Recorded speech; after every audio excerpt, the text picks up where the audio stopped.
towards companies, so everything from SMEs to large enterprises. So basically what we're doing is that we're providing the service for them. Just to, quickly just give some definitions so that it puts in context of what we're talking about. Cloud computing is divided into three areas. You have what they call IaaS, which is the infrastructure as a service, which basically talks about the compute. So the server layer there. Above, and so that's effectively where we are. Above our layer, you've got the PaaS, which is the platform as a service.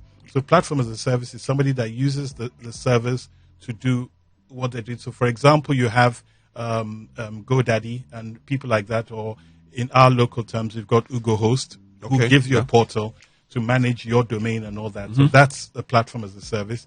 And then above that layer, you've got the software as a service. Software as a service is something like Gmail. Your email will be seen as software as a service.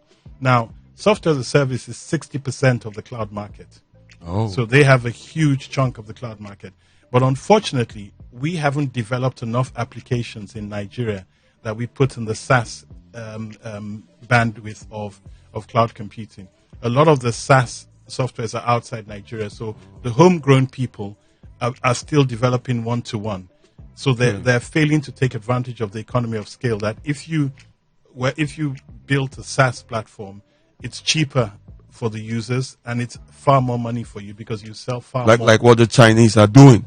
A lot of their internal web accounts can only be used in China. Yes. Absolutely, but I'm talking of more the fact that we have a lot of developers. We have a lot of talent in Nigeria. True. And I'm saying for all that talent, 6% of the market being the SaaS, we should do a lot more in SaaS in Nigeria. So that we can give, because it's a win-win. You're giving people the benefit, the economy of scale is cheaper for them, cheaper for businesses.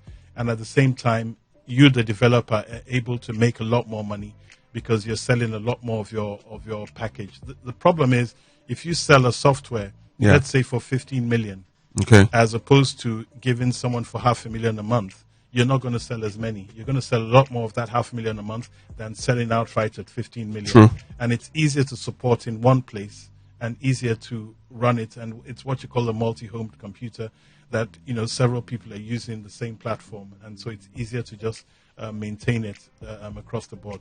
Fantastic. So, most of what you've just been explaining actually fall under the components that make up the cloud computing. Yeah. Good. Now, you've been saying all those wonderful things about cloud computing, cloud services. Is there a downside? There's the popular saying that whatever has an advantage must have one or two disadvantages. So is there a downside running a cloud computing package for a business or an enterprise?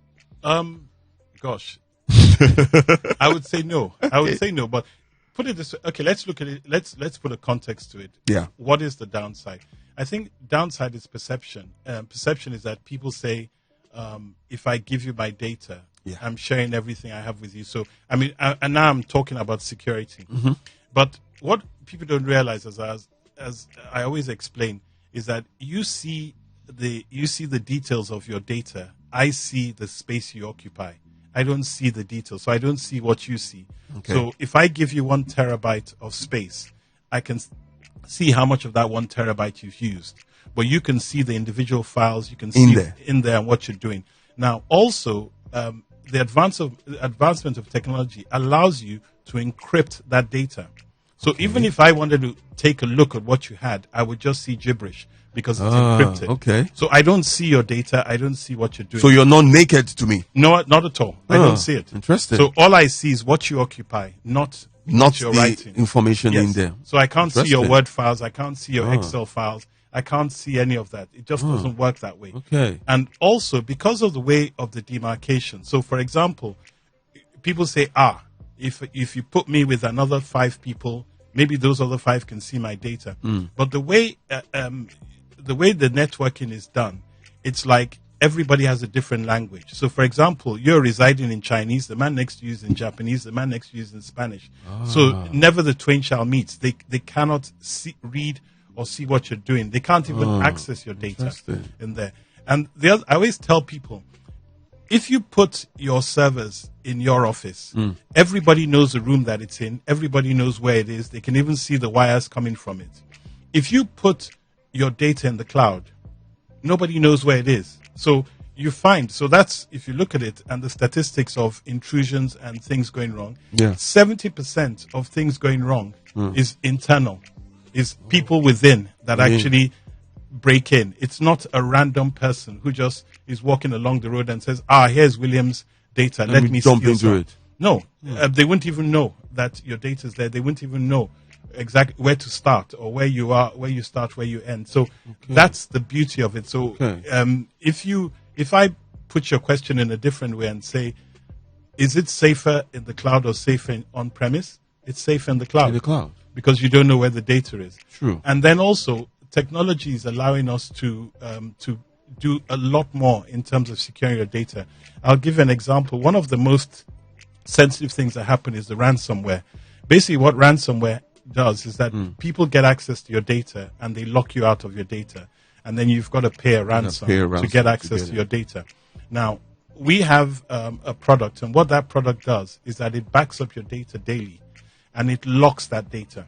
So which means nobody can access it. So if somebody gets onto your live data and compromises it, all we've got to do is wipe it and restore the last bit of data. So it now makes it look as if it's a failure, because that's what you have in terms of disaster recovery, is that you're constantly backing up to a point that in the event of a failure. Okay, I think we have a call, sir. Good morning. Good morning. Yeah, good morning. Can we meet you, please? Good morning. Yeah, good morning. My name is Adejumo. Okay. I am interested for your guest. I want to ask a question. Please go ahead. How do we sign into the iCloud? Because I just heard you say you can keep our data safe and all of that because it's in iCloud. So my question is, how can we sign in? Do we sign in? Do we pay an amount of money? How can someone benefit from this? Oh, okay. Good question. Good question. My guest will answer. See, I think, did you get that question? Yes, sir? I did. Wants to know the process, how to get on board the cloud. Our website is cloudflex.ng. So if you go to cloudflex.ng, you can just send a message or you can read what's there. So it very much depends on what you want to do. There's a wide range of what you can do on the cloud and what your needs are. So everything from, if you're a developer, we give you, I think, 2 months free. So we have something running like that, so you can get some free space on it, try it out and understand what is there. Or you can talk to somebody who can explain to you and see how it meets your needs. But I think the first step is just going onto the website and sending a message so that you can be contacted and somebody can follow up with you. Great, that's good. Now, so let's go to this part of the question. What are some of the main benefits for getting on board cloud computing, cloud services? The benefit of cloud computing is that the first thing is you have what they call elasticity. So that means that whatever space you need, to give you an example between buying a server and using the cloud. If you bought a server and you filled up that server, you would need to go and buy another server. And the lead time to buying another server can be anything from a week to 16 weeks, depending on whether it's available in country or it's got to be brought into the country. And even after you've brought in that server, you've got to then move the data and so on and so forth.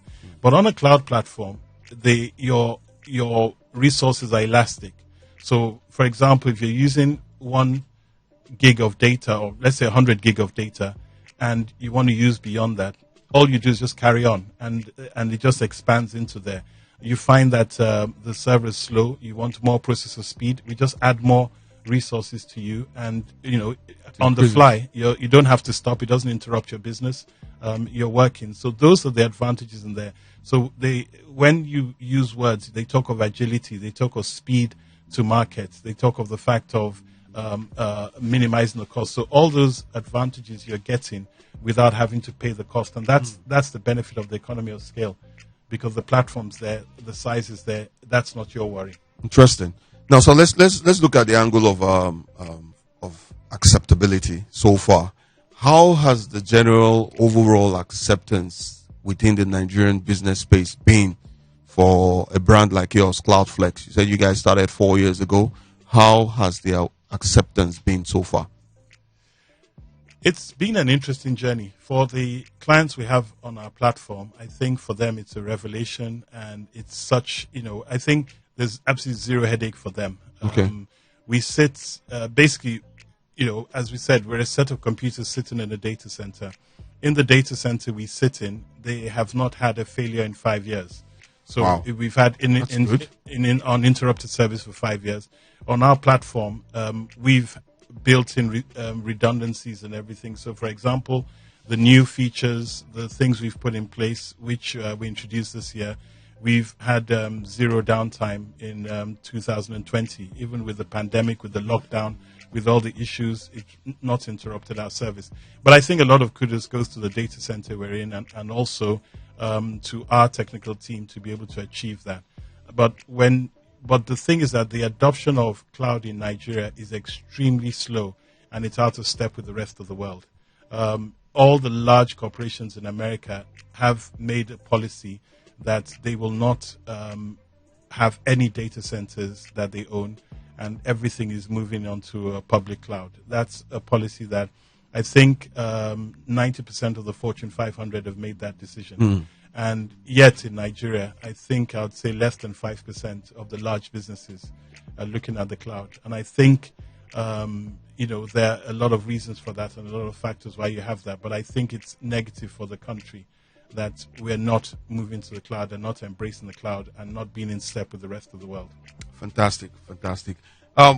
Well, listeners, you've been listening to Financial Matters brought to you by Fidelity Bank, and my guest today is still Mr. Remi Adejumo, the MD of CloudFlex, and we've been discussing the topic, the business of cloud computing or cloud services in Nigeria, and it's been an interesting one so far.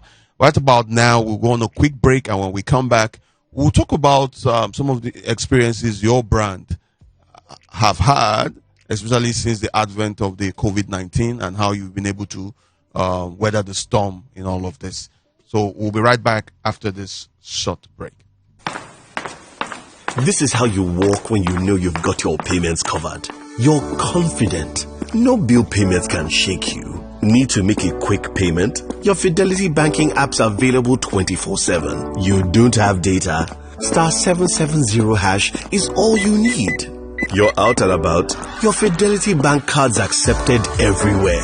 Need cash right now? There's a Fidelity Bank ATM near you. Bills, transfers, payments, purchases, nothing can faze you. So walk tall, cause you know Fidelity is always there for you. Start banking with Fidelity today. We're Fidelity. We keep our word. Good. You're still listening to Financial Matters brought to you by Fidelity Bank. Now, after that break, we're back to the second half of today's program, and I still have my guest, Mr.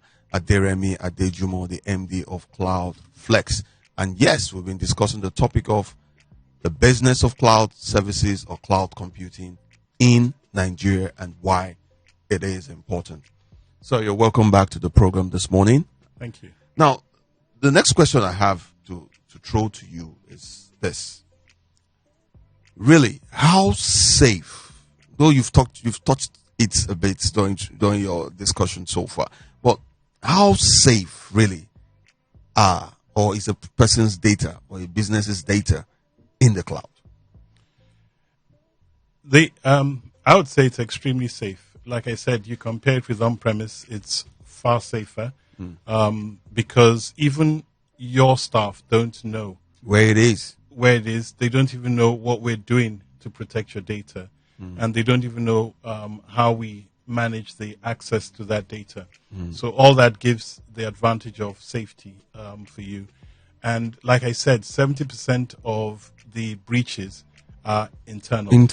It's not a random person that gets in there. One of the last high-profile cases you saw was where people hijacked the Twitter accounts of famous people, and they were saying, "Send money to this get account." it back. Now, what they did was that they actually called in to Twitter, got somebody. They knew what access information they wanted, and they tricked that person to give them that information. And that's how they got in.